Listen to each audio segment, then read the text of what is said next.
ஸ்ரீ ஆதிசங்கரர் அருளிய கனகதாரா ஸ்தோத்திரம். முதல் பாடல்.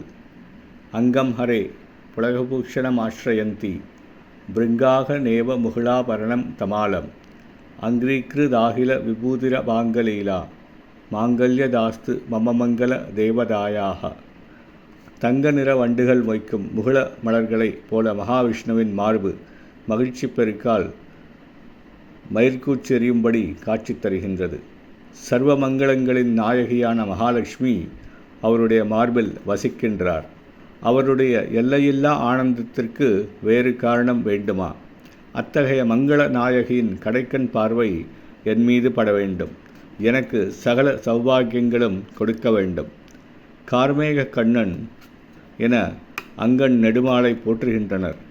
நீலமேக ஷியாமலா வண்ணா என கண்ணனை தொழுகின்றனர். காருண்ட மேகம் போல் காட்சி தரும் அவருடைய உடலில் பொன்போல் சுடர்விட்டு ஒளிவீசும் திருமகள் குடிகொண்டிருக்கிறார்.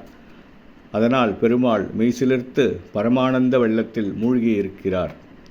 பூக்கள் தோறும் சென்று இசைபாடி கொண்டிருக்கும் தேனீக்கள் மகரந்த மலர்கள் மொய்த்து மலரின் சாரத்தை மட்டும் உறிஞ்சி சேகரிக்கும் பணியில் ஈடுபட்டுள்ளன.